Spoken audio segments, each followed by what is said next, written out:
Lisa, thank you for joining me on the podcast. Well, thank you so much for having me. It's really good to be here and be with you today.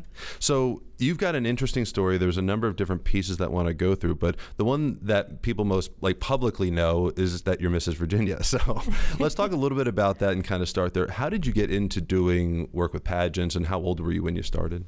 Absolutely. I began pageants in college, actually, so I was not very young. I started, I believe it was my junior year in college. And that was my first pageant ever. Had no idea what I was doing, but I grew up Protestant and I had fallen away from my faith and just totally took a deep dive in college. And at that point in my life, I was looking for something to kind of force me to have some kind of moral line again, to force me to, not drink as much or, have higher standards for myself. And so that was my initial kind of dive into pageants, was I needed something for me.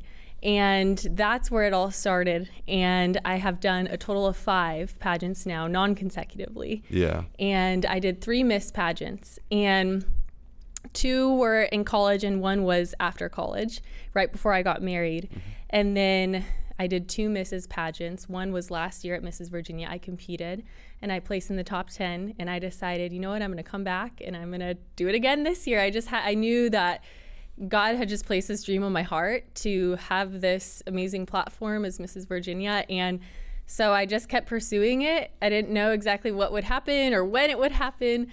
But last year when I placed in the top 10, I had competed at 6 months postpartum after having my daughter. Wow. And so as if the stress wasn't high enough. Right. And I was like, you know what? I just need to do it. My director, I had told her, I just don't think I'm ready. Physically, I'm doing my best, but I just don't know if I'm ready. And she said, Lisa, women compete pregnant all the time. This is what a Mrs. Pageant is about. And, that's showcasing you as a mom. And so I competed last year, placed in the top 10, and then decided, you know what, I'm going to keep going full force and just pursue this dream. And then competed this year and won. So. Did you know somebody that did it and they kind of hooked you into it, or how did you even get introduced to it? Yes, I did actually. Okay. I lived in Idaho at the time because I went to college at Boise State University.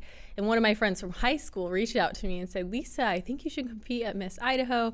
So I went to one of the meetings and just heard more about it and just kind of dove in. Wow, very cool. So is this something you think you'll keep doing?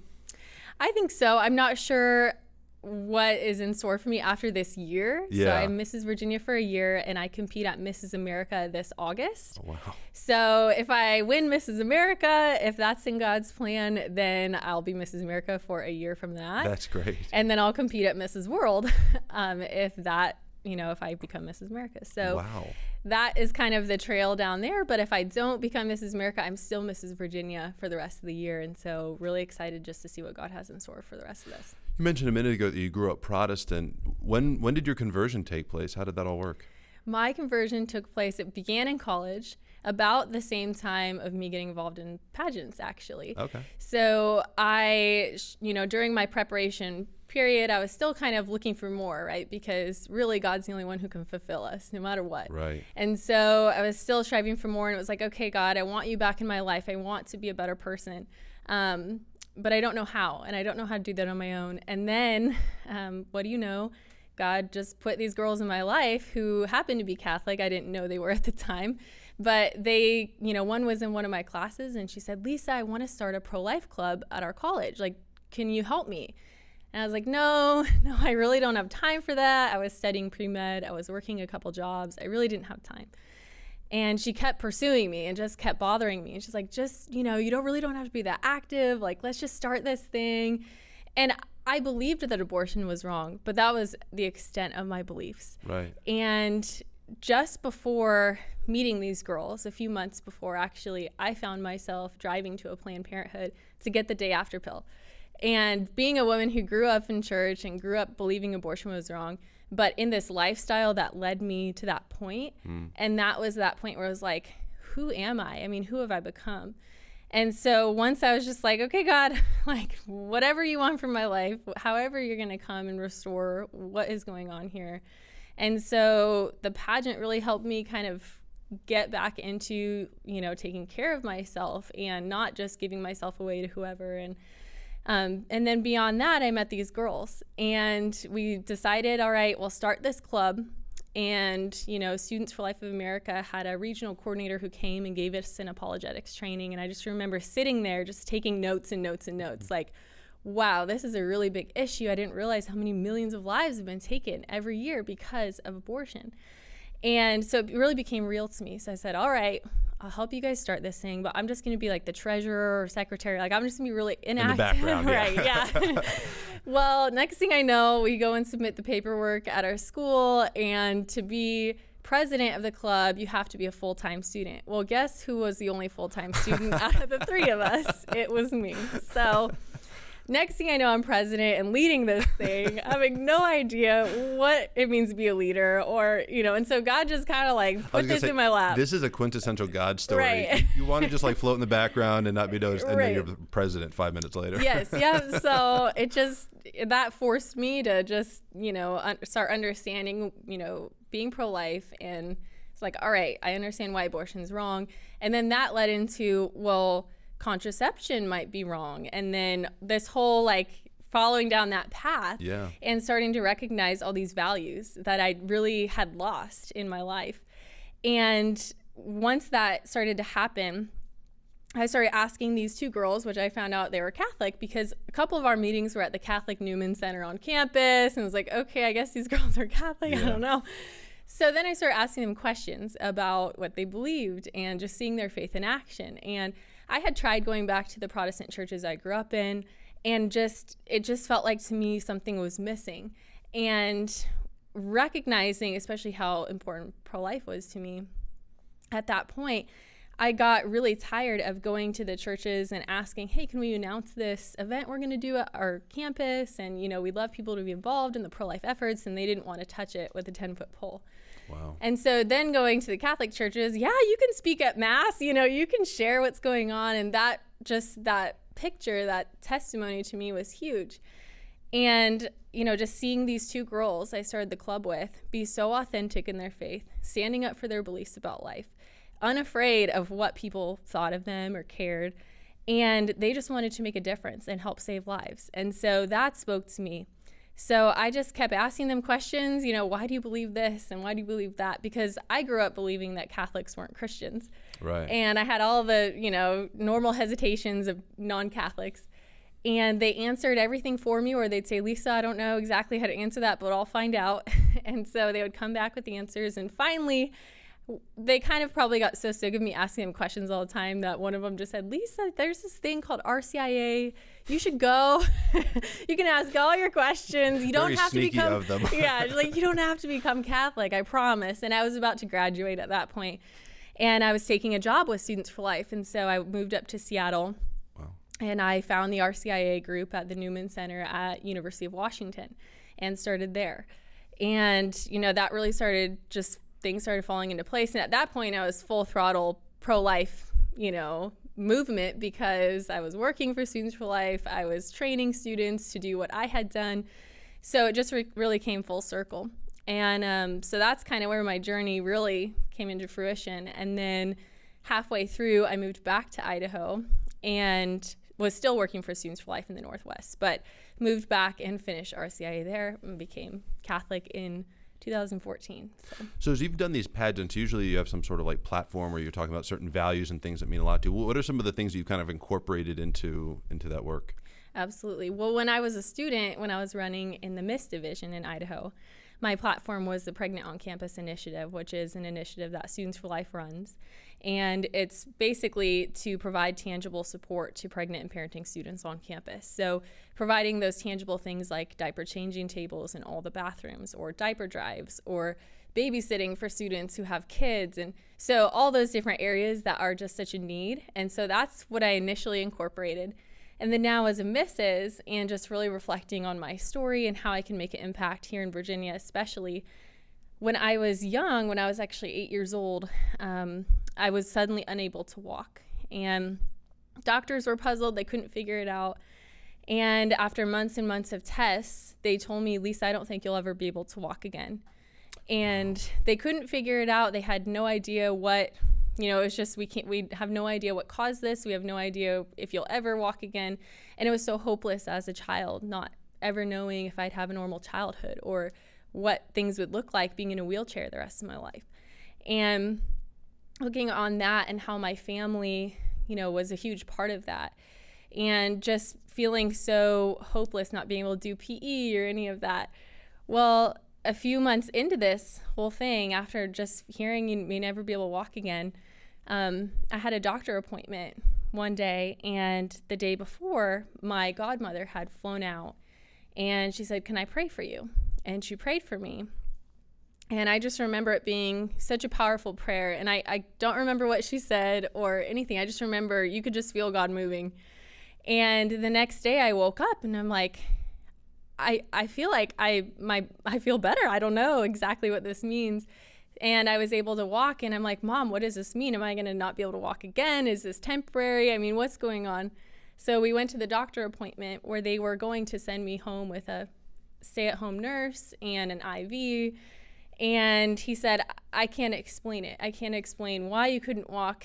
Can't explain what happened, but it's just a complete miracle that you're here walking today." And he said, "If you can go out back," because they had a playground in the back, and he said, "if you can go do a cartwheel, then just, you're probably healed." I mean, I don't know what to tell you. So I went out back with my mom. It's the cartwheel of a lifetime. Right. It's all on this. And so I went out back with my mom after the appointment, and I did a cartwheel. And I just remember that just joy over me of just feeling like, holy cow, I never thought I'd be able to do this again.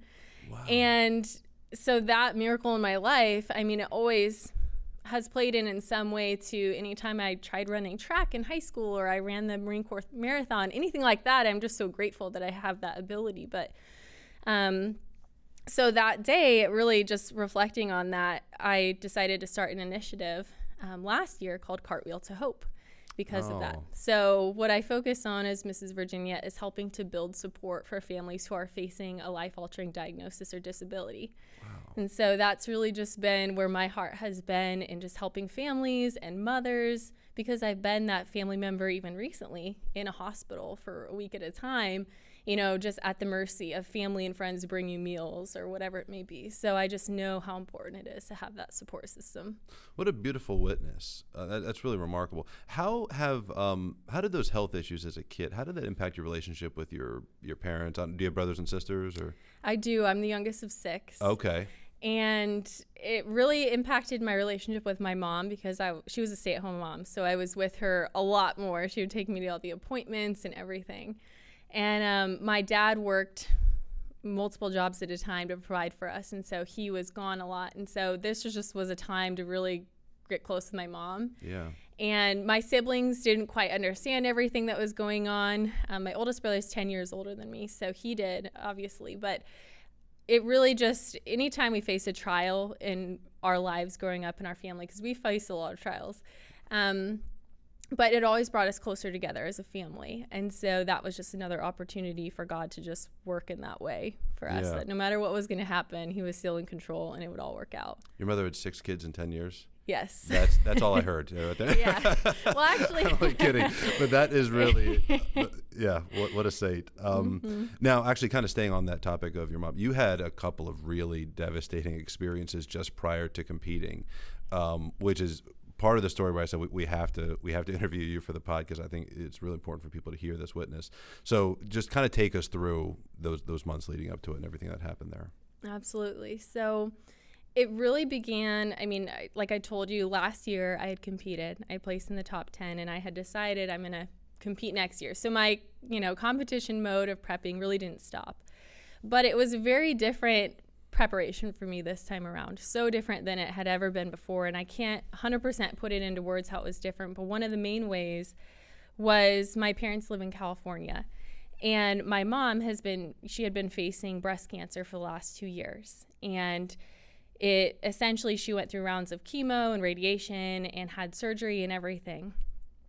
And so I would fly out there for a couple months at a time just to relieve my dad and take her to her appointments and make meals and just do whatever they needed done, just because my dad was the full-time caregiver and just really didn't have a break. And so I just wanted to go and help.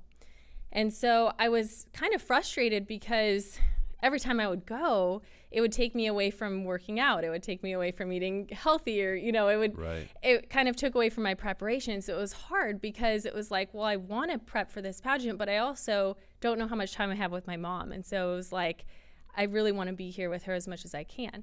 And so that took the front seat for me. Yeah. And I was talking with the last year's Mrs. Virginia, Eileen, a few months ago. And she told me, she said, Lisa, visiting your mom is part of your preparation. That's all part of your story. And that is really what pageants are about. And especially Mrs. is, the Mrs. America system that I'm part of. The motto is we are family. And so she said, this is all part of it. This is part of your story. And just embrace that and just accept that God is preparing you for this through everything happening with your family. And so that really changed my heart and shifted my focus. And then in February, my husband and I found out I was pregnant. And that just was hard because I was like, oh, shoot, I'm about to compete in this pageant. Am I going to be nauseous? Just the whole, what is happening? I was not expecting this. But you know what, God, your will be done, And so I was Did you have children at that point? Mm-hmm, I have a 1.5-year-old. Oh, okay. So yeah, so I was excited, but also nervous and kind of like, oh my gosh, I'm not ready. I'm pro-life, but this is maybe not the best timing, just those things in your mind. And my husband was so excited, so excited. And so we go to the doctor's office, but I had experienced some bleeding and really painful cramping. And the doctor said, well, that can be normal. And, just don't worry about it, but I'll order some tests and an ultrasound just to be safe, just to kind of put your mind at ease. But she said, don't worry, because sometimes when you're so early on, the ultrasound maybe can't pick things up yet. And so I said, okay, well, if you think things are okay, then all right, things are okay, So then our hopes were back up. Well, then we go to the ultrasound, and the sonographer said, well, I can't tell you the results. That has to be your doctor. But she seemed really concerned the whole time, and it just left us feeling really uneasy. So we left the ultrasound feeling like maybe something's wrong. Maybe it's ectopic. Maybe I don't know what's going on. And that's so tragic in part because that's a time that's usually very exciting. Like everyone looks forward to the ultrasound. Right. How deflating that must have been for you. Right. And just being there, and then my husband's trying to wrangle our toddler in the room and just the reality of being parents and then just feeling hopeful but also unsure of what's going on. And it was so it was like this roller coaster of emotions. And then the doctor called us the next day and said, well, nothing was detected in your uterus, which just means that likely you're just so early on that we knew you couldn't just see anything with the ultrasound yet. And so I'm like, oh gosh, they couldn't find anything, but okay, if she says everything's fine. So, our hopes are back up again. She said, well, come back in for another blood test and we'll see your numbers and then we'll go from there. And so I come back in, and this had been about a week's time between all of this. And by this point, I'm 7 weeks along. And so we go in, I do the blood test. You have to wait a few days to find the results. And they said, well, Lisa, your numbers are dropping, which means that you are probably losing the baby. So we want you to come in again for another blood test. And so she said that on the phone? Yes. Okay, yeah. So are you alone at that point hearing this? Yes. Yeah. My husband was home. So she said, your numbers, they told me what my numbers started at. Yeah. And your HCG levels are supposed to double every couple days. Right. If everything's going well. If they're staying the same, likely that could mean it's ectopic or something else is going on with the pregnancy. But she said if the numbers drop, that means you're likely having a miscarriage. So we find this out on Valentine's Day that I'm having a miscarriage. And so my husband came in, and it was just the craziest thing hearing that I'm losing the baby on the phone. And they're like, just take some ibuprofen and, you'll be fine. And just go to the ER if the pain gets really bad. I mean, that was it. That was the extent of the help that I got, not knowing what was coming or what was going to happen. And so my husband comes in and he said, did you hear back? And I said, yes. And I just pretty much just crumbled in his arms. I mean, even though initially I wasn't as, excited as I probably could have been for this baby, it was like all of a sudden this realization of we had got our hopes up, things were going well. And, okay, we started to plan like, all right, we're going to move our toddler into our, different room, and she's going to get her toddler bed, and just planning the whole thing. And what if it's a boy? And just all of these like thoughts going through our minds. And then suddenly all of that just crumbled, and recognizing what was about to happen. And they didn't really prep me for the pain or anything like that. And so my husband was just like, I'm so sorry. I mean, and nobody really knows what to say to you when you have a miscarriage. Nobody. Yeah. And a lot of those who reached out to me were mostly the ones who understood were those who have had miscarriages. And that was really what helped me get through it. And the only reason that I knew to reach out to them was because they had told me they'd had miscarriages, because miscarriage is just this topic not many talk about. And oftentimes, a lot of women are affected by miscarriage, and they'll have miscarriages, but you never know that they do until down the road they post a pregnancy announcement saying, hey, it's our rainbow baby. And you're like, wait, what? Yeah. I didn't know that you had a miscarriage. And so I just realized through all of this that so many women are suffering in silence and walking around wounded from their miscarriages and the loss of their child that they can only hold in their hearts, and just having nowhere to talk about it or no place to feel like they can. And one of the women I talked to about my miscarriage was my mom. And I called her and I said, Mom, through the beginning of this whole thing, I think I'm pregnant, but they think I'm losing the baby and all this. So I cried, and she reassured me. And it was just one of the last conversations that I had with my mom, actually, the last long conversations I had with her. Because a week later, we got a call that her cancer had taken a turn from the worst because it had spread to her liver about 8 months prior. And so she ends up in the hospital about a week after I have my miscarriage, and she's in California. And so they say, we think everything's okay. She has jaundice, which is typical with liver cancer and the complications of it. And so they're like, I think she's fine. We're probably going to send her home. And the next day they did another blood test before they sent her home, and it came back that her liver was failing. And so they told her, you have 2 days to live. And so here I am, just losing my own baby, and then all of a sudden recognizing that I'm going to lose my mom probably in a couple days. And so my brother called me and he said, Lisa, you have to get here as soon as possible. Like, you need to get on a plane right now. So my husband and I are like, he's looking up flights of like, when's the earliest you can get to the airport? And I'm throwing things in a suitcase. I mean, I don't even know. And I'm like, do I pack things for a funeral? I mean, what do I even do right now? And after going through my miscarriage, my body was still healing. I mean, something people don't talk about is that miscarriage is essentially pregnancy, labor, and delivery all in one. I mean, the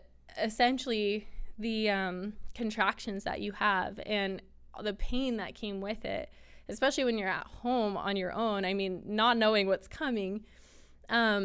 Essentially, I mean, I had these really strong contractions and went to the bathroom because I had an appointment, and pretty much like saw my baby. And it was just this like reality of, oh my gosh, what is happening right now? And so going from that to all of a sudden recognizing I'm going to lose my mom. And, I get on a plane, I fly to California and get to the hospital, and they said, we don't know.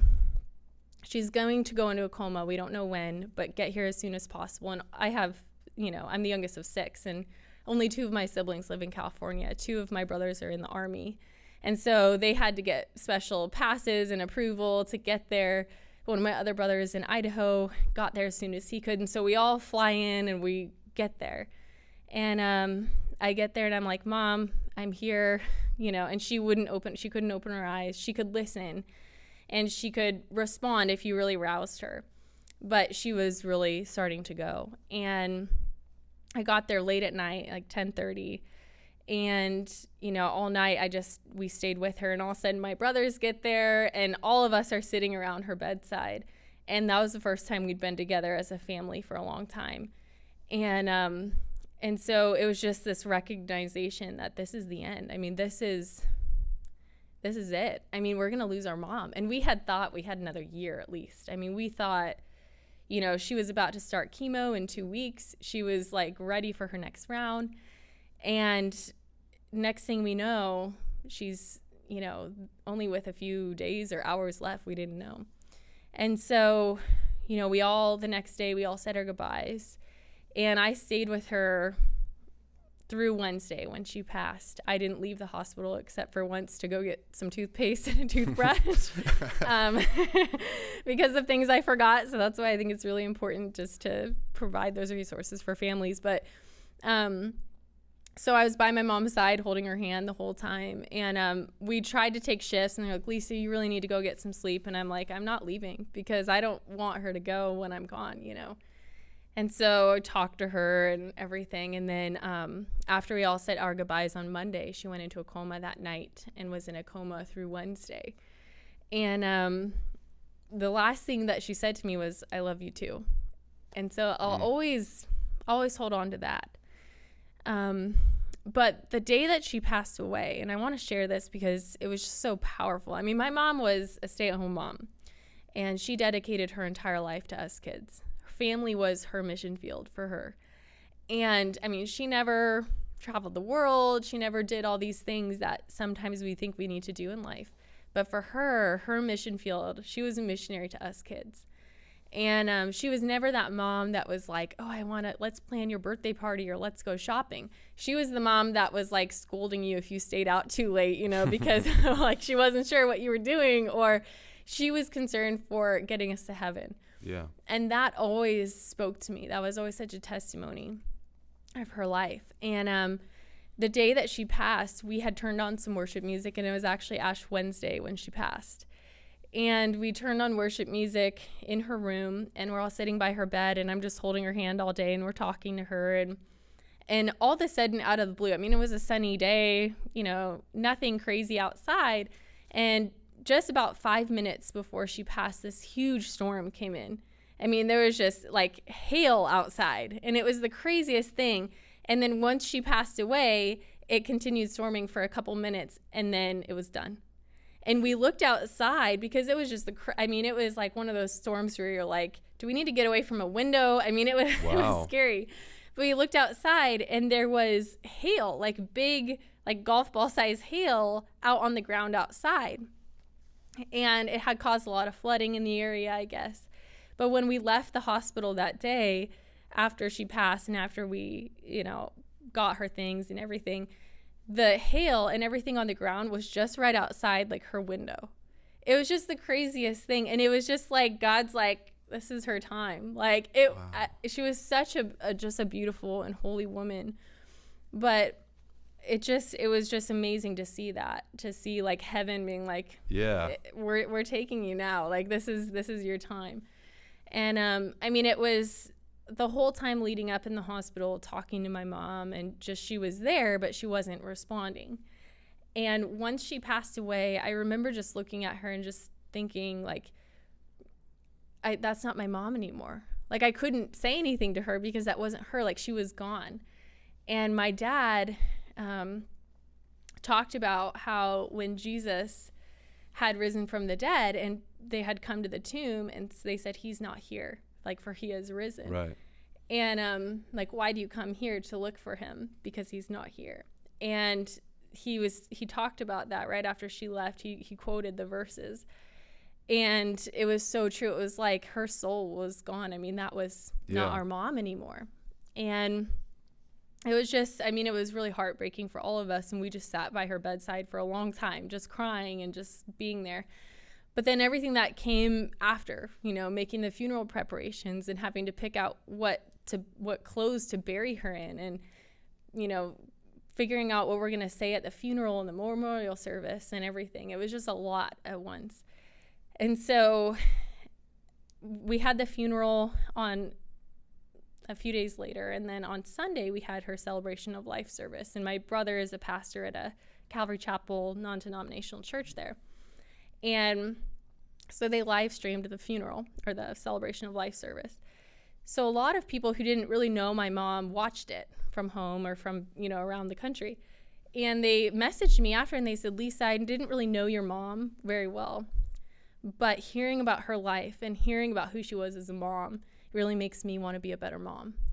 And that was just a huge testament to how our mom just invested in us.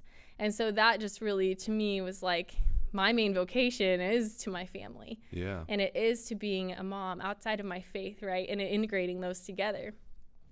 And so I had told my family, look, I'm supposed to compete at Mrs. Virginia next weekend. I mean, this was a week out.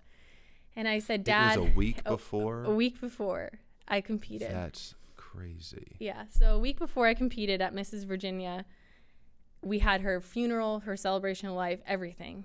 And I told my dad, I said, Dad, I will back out of this pageant. I will, stay here longer. I'll help you go through Mom's things. I just want to be here for you. If you don't want me to do this, I'll stay. And all of my siblings, everybody sat around and they said, Lisa, no, you have to do this. Like, you have to go and you have to compete. Mom would want you to. Wow. And so I said, okay, I guess I'm going. And I said, I'll go, I'll compete, and I'll come back. And I'll come help you after. But I had just felt like, okay, there's something different about this year. And at that point, it was like, God, all these crazy struggles and adversity I've been facing, like, you must have something big in store for me, because this is a lot, Yeah. And my mom, when I had gone to her chemo treatments with her, the first time, I will never forget, when I went to her chemo with her, we get to the cancer center and she introduces me to everybody, all the nurses and everybody at the chemo center. And this was last summer. She said, hey, everybody, this is my daughter, Lisa. She placed in the top 10 at Mrs. Virginia. And, and I was like, oh, gosh, thanks, She's Mom. a proud mama. Yeah. So I was like, wow, I didn't realize you were that proud of me, but okay. And I mean, she was always one who would be really proud of you, but would tell everybody else but you, And so I never really knew. And so then I was like, wow, she really was really proud of me. And so they would always talk to me about that every time I went and, went to her chemo with her. So she was always so proud of that. Just placing in the top 10 for her was huge.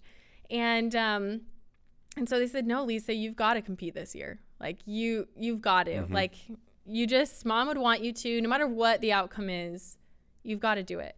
And last summer, before I bought my gown, before I really had done much for the pageant yet, I had a dream. And I saw myself in the dream in the top 2 and them calling my name as Mrs. Virginia. Like, watching myself as a spectator, I saw myself on the stage. And I had told my mom this because when I was young, I've only had one other dream in my life where I watched myself in the dream, like standing on the sidelines, but watching myself. And it was when I was in 4th grade, I watched myself because I had, I guess, broken my arm in the dream and I was being taken away on a stretcher. And I had told my mom about that. And she said, Lisa, that's a vision when you see yourself in the dream. I said, okay, Mom. Well, then a week later, I broke my arm. And so I told my mom about this dream last summer. I said, Mom, I had a dream and I saw myself winning. And she said, okay, Lisa, well, we'll see what happens, And so I just clung to that and I just went into the weekend after all of the struggles that I had just faced the week before even, and just had this calm within me that whatever was going to happen was God's will. And I brought my rosary with me to the hotel room, and I had got in a day before my husband and daughter did. So I had some extra time just to relax, and it's like, okay, I'm just going to pray the rosary and just give this whole weekend to God. And for me, it was just this moment of just like, you know what, God, like, you're in control. I'm just showing up because I just want to show up, and I just know that you can do something good with this, and your will be done no matter what it is, and help me to be okay with the outcome no matter what it is. And I just went in with this calm about me, and the whole weekend they had the crown and sash displayed on a table the whole weekend. And I just kept seeing it. Just to tempt everybody, right? All these poor girls that have been dieting and working out and preparing just to, rub it in a little bit. Yeah. Right. And I had just been so like, every time I saw it, most girls probably would be like, oh, I really want that. Or like, oh, I deserve that, or that's mine. I can imagine it gets pretty feisty. Right. Yeah. But every time I looked at it, and I just remember walking up to it and just like, wow. Because they had all the gifts and everything for us nearby. And so I just glanced at it for a second, and I just, like, in my head heard this voice that said, that's yours. And I don't know if it was God or what, but it was just like, I just had this peace, like, and I didn't question it. I didn't, I wasn't like, ooh, I don't know, maybe not, maybe it's not for me, but I just like, okay, all right. I hope that's right. Like I'll just pick it up. Yeah, I'll just give it my all and we'll see. And, so I go through the whole competition weekend, and then next thing I know, they call my name. And so do you think you had that confidence that it's yours because you felt like God wanted to do something through it? It wasn't about winning. It wasn't about the sash and those kind of things. It's about, it gives you a platform, having just gone through the death of your mother. You had a good platform to start off with. Right. It's not like you needed to add these. Right. But through losing a child and through losing your mom, that it was going to kind of amplify the opportunity of what that thing could do, and the media opportunities and different things that would get exposed to. Do you think that was the reason for that? Because it wasn't for pride, obviously. But what do you think it was the reason that you felt that confidence? I think it's just absolutely because I was just willing to let God just use me in whatever way. And I knew that with or without the crown, God was going to use my story, and I was willing to be open about it and just willing to share it however and whoever I could help. And I just knew that even in the last month before the pageant, everything that happened, I just decided, I'm just going to be open about this on social media, and I'm just going to do a post, and not because I want attention, but because I want to be able to help others going through it or who have gone through it. And so I just did a post about it and just made sure to mention at the end, I'm still competing. And I had so many women reach out to me saying, I've had 2 miscarriages, I've had 3 miscarriages, and just, I wish I'd had somebody like you. Or women who said, I've never had it, but I'm so glad that I know you. And so it was just so encouraging to me. And the second that I hit post on social media to post about my miscarriage initially, I just felt so free. Like I felt like that burden was just lifted off of me, because I feel like no matter what, when we go through something difficult, oftentimes we feel like we just have to keep it to ourselves because we don't want to make other people uncomfortable, or we don't want to talk about it because we don't want people to think we want attention.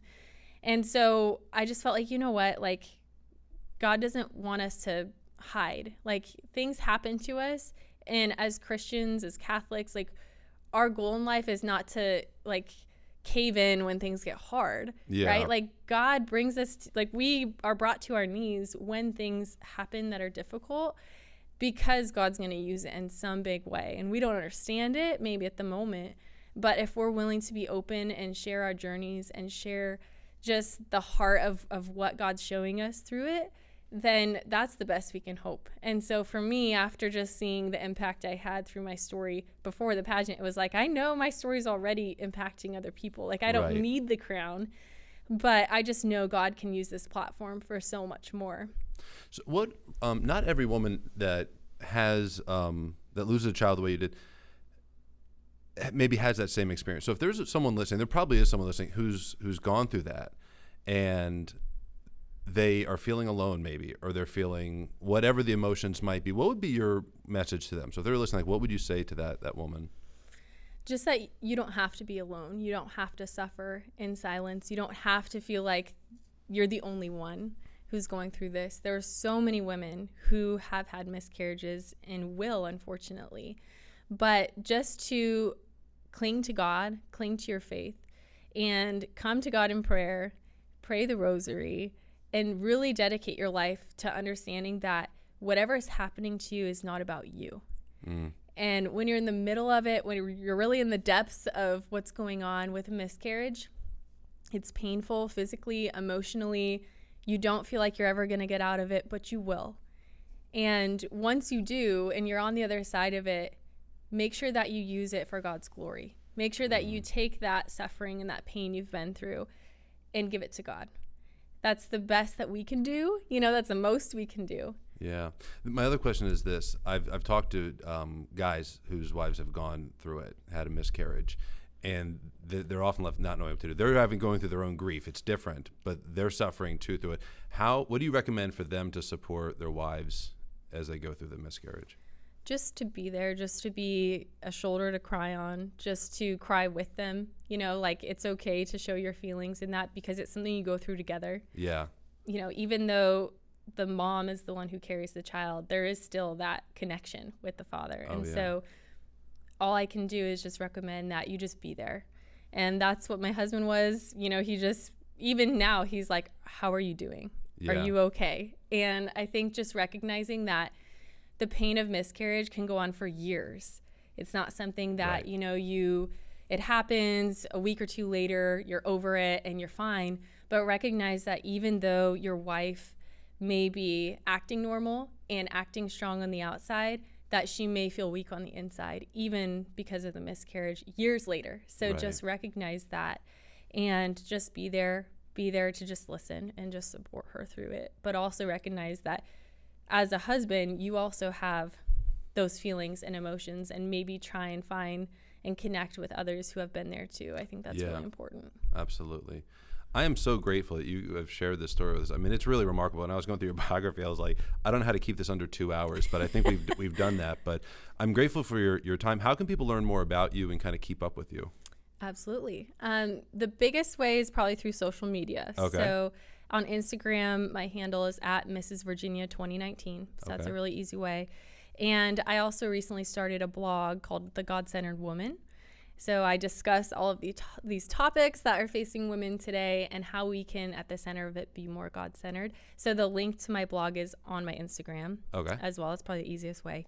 And then on Facebook, you can follow the official Mrs. Virginia page. Okay. So just at Mrs. Virginia. All right. And you can follow my journey to Mrs. America and pray for me. Yeah. as I embark on this journey and just see whatever God has in store and has next for this whole experience. So. Now, Cartwheels to Hope, does that have a website? Or Yes, Cartwheel to Hope does have a website. It's cartwheeltohope.com, but it was, long story short, I made it on a Wix site, so I don't. Yeah, but there is a Cartwheel to Hope Instagram, so that's the easiest way to find it. There we go. So at Cartwheel to Hope. As all good things, we can find it on Instagram. Yes. Right? So yeah, Instagram's easiest. There's also, I talk about it and we'll post things about it on my social media as well. So if you have a hard time finding it or can't remember, you'll find it through my social media as well. So. Very good. Well, again, thank you so much for this story and for your time. Absolutely. Well, thank you so much for having me. It's really an honor to be here.